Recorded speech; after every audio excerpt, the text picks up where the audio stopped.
ఇది ఒకటి వెలికి బయటది కాబట్టి అర్థమైంది. కానీ ఢిల్లీ నుంచి గల్లీ వరకు రామ్లీలా మైదానంలో ఖర్గే గారి నాయకత్వంలో మీటింగ్ జరిగింది.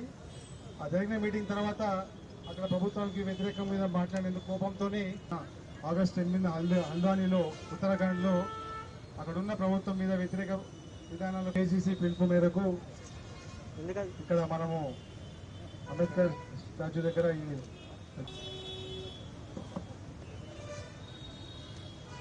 అందరికీ నమస్కారం.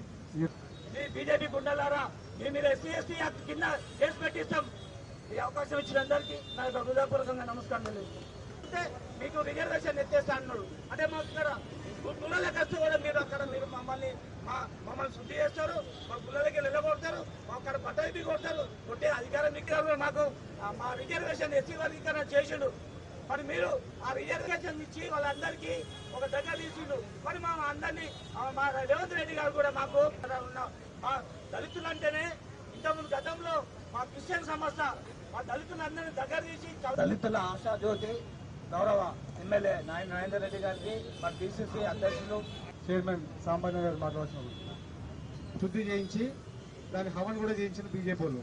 దాన్ని ఉద్దేశించుకొని ఖర్గే గారు లేదు శ్రీరామసేన మాకు సంబంధం లేదు, ఇలా మీరు ఇన్వెస్టిగేషన్ చేస్తామని చెప్పి ఇంకా అంటరానితనాన్ని ఇంకా కూడా అమలు చేయడానికి ప్రయత్నం చేస్తారు. ఒక దళిత నాయకుడు రాజ్యసభలో అధికార పక్ష మన అపోజిషన్ పార్టీ లీడరు అంత సీనియర్ నాయకుడిని పట్టుకొని మళ్ళీ పాత బాబు జగ్జీవన్రామ్కి ఏ విధంగా అయితే అవమానం జరిగిందో ఆ విధంగా ఈరోజు ఖర్గే గారు కూడా జరిగిందని చెప్పి కూడా అందరూ కూడా మాట్లాడుతున్నారు. అయితే ఇక్కడ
बीजेपी हटाओ, बीजेपी हटाओ, नहीं चलेगी, नहीं चलेगी, बीजेपी को हटाओ, देश बचाओ, बीजेपी को हटाओ, BJP down down, BJP down down, BJP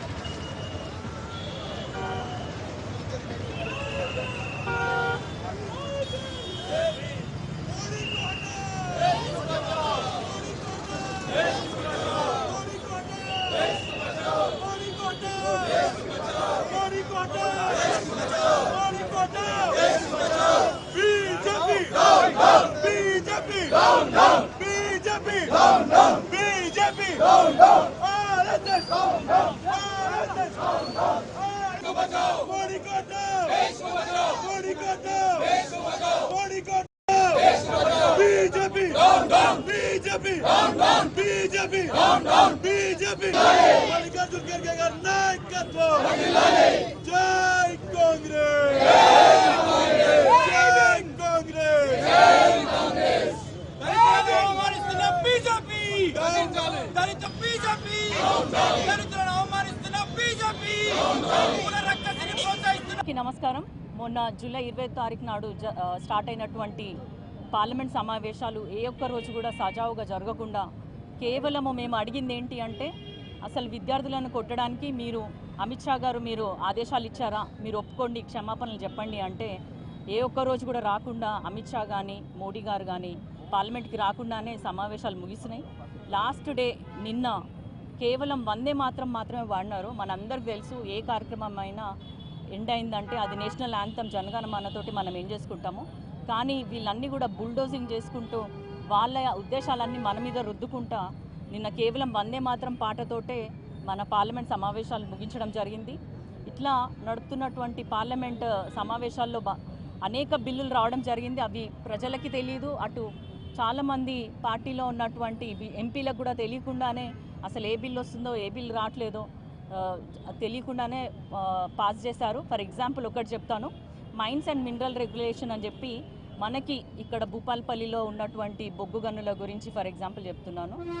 అదేంటంటే స్టేట్కి అధికారం ఉంది ట్యాక్సులు పెట్టడానికి కానీ లెవీలు పెట్టడానికి కానీ. ఇక్కడి నుంచి వచ్చినటువంటి మినరల్స్ నుంచి వచ్చినటువంటి మనీ మన రాష్ట్రం బాగు చేసుకోవడానికి మనకు అధికారం ఉంది. కానీ ఈ mines and mineral regulation and development act ప్రకారం ఏంటంటే ఇప్పుడు కేవలం కేంద్రం మాత్రమే ఆ ట్యాక్సులు తీసుకుంటుంది, ఆ లెవీలు తీసుకుంటుంది. ఇక్కడ వచ్చినటువంటి సొమ్మంతా కూడా ఇక్కడ వచ్చినటువంటి ఆర్థికంగా వచ్చినటువంటి ధనమంతా కూడా కేవలం సెంట్రల్ గవర్నమెంట్ మాత్రమే వాడుకోవడానికి అర్హత ఉంది. ఇప్పుడు స్టేట్ గవర్నమెంట్స్కి ఎట్లాంటి అధికారం లేకుండా ఇప్పుడు ఉన్నటువంటి యాక్ట్ ఉంది. ఇది చాలా అన్యాయం. ఎందుకంటే ఇక్కడ ఉన్నటువంటి సౌత్ ఇండియాలో ఉన్నటువంటి సంపదను అంతా కూడా అటు కేంద్రంలో నార్త్ ఇండియా వైపు తీసుకెళ్ళి నార్త్ ఇండియాని డెవలప్ చేసుకోవడమే కాకుండా డిలిమిటేషన్ బిల్ని తీసుకొచ్చి మన అందరినీ కూడా మన ఓటు అనేది దానికి విలువ లేకుండా చేయడానికి ఎంతో కుట్ర చేస్తున్నారు. మీరందరూ చూస్తున్నారు, వేరే పార్టీలలో నుంచి కూడా ఎంతోమంది ఎంపీల్ని కొనుగోలు చేసి వాళ్ళ వైపు తిప్పుకున్నారు. రానున్న రోజులలో సౌత్ ఇండియాకి చాలా భారీ నష్టం జరుగుతుంది. అదే కాకుండా నిన్న మన మల్లికార్జున్ ఖార్గే గారు మా కాంగ్రెస్ పార్టీ ఏఐసిసి జాతీయ అధ్యక్షుడికి తను ఒక ప్రాంతానికి వెళ్ళి ఉత్తరాఖండ్కి వెళ్ళి ప్రసంగించిన తర్వాత అక్కడ శుద్ధి చేయడం జరిగింది. అది కూడా బీజేపీ కార్యకర్తలు చేసిన పని. అంటే మనిషిని మంచిగా చూడడం అనేది బీజేపీ వారికి చాతనవ్వదు. అందుకే ఎస్సీలన్నా ఎస్టీలన్నా మహిళలన్నా చాలా చిన్న చూపు వారికి. మా జాతీయ అధ్యక్షుడికి జరిగిన అవమానాన్ని ఈ భారతదేశంలో ఉన్న ప్రతి ఒక్క ఎస్సీ ఎస్టీ మహిళకి జరిగినట్టుగా మేము భావిస్తూ వాళ్ళు మళ్ళీ క్షమాపణ చెప్పి తప్పు ఒప్పుకునే వారికి పోరాడతాము.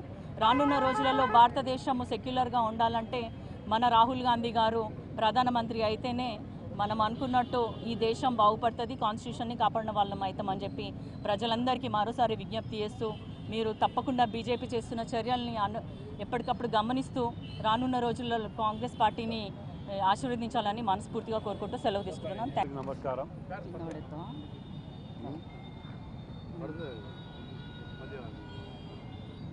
ఈరోజు ఈ నిరసన కార్యక్రమం ముఖ్య ఉద్దేశం మా ఆల్ ఇండియా అధ్యక్షుడు ఖార్గే గారిని బీజేపీ అనుబంధ సంఘాలు ఒక దళితుడైనటువంటి వ్యక్తిని అవమానించటం, పోయిన కాడ శుద్ధి చేయటం అనే శుద్ధి పేరుతోటి అవమానించటం ఈ బీజేపీకి అలవాటు అయిపోయింది. కులాలతోటి రాజకీయాలు చేయటం, మతాలతోటి రాజకీయాలు చేయటం మొదటికెళ్ళి వారికి వెన్నతోటి పెట్టిన విద్య.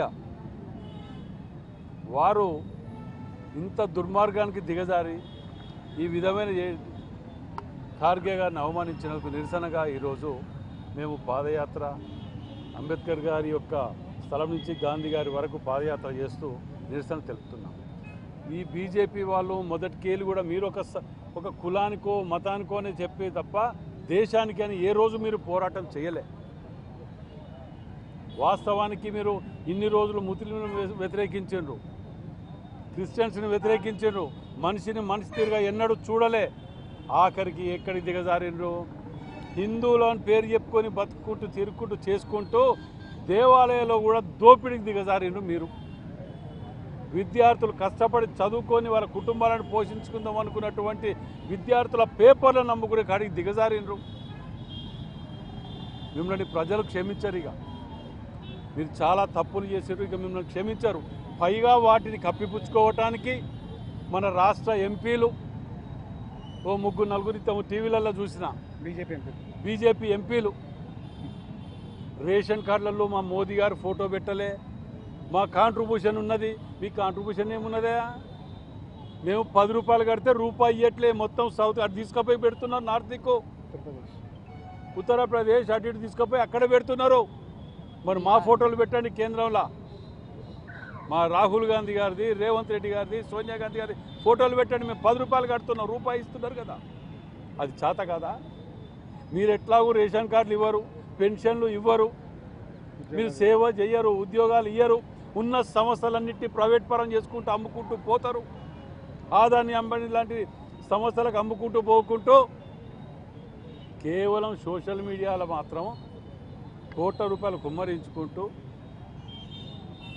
మేము దేశభక్తులం, మేము మాత్రమే దేశభక్తులం అని చెప్పి దుష్ప్రచారాలు చేసుకుంటూ తిరుగుతారు. మీరు గాడ్సేకు వారసులు, మేము గాంధీకి వారసులం అయితే మీరు గాడ్సేకు వారసులు. మిమ్మల్ని క్షమించదు ఈ దేశం.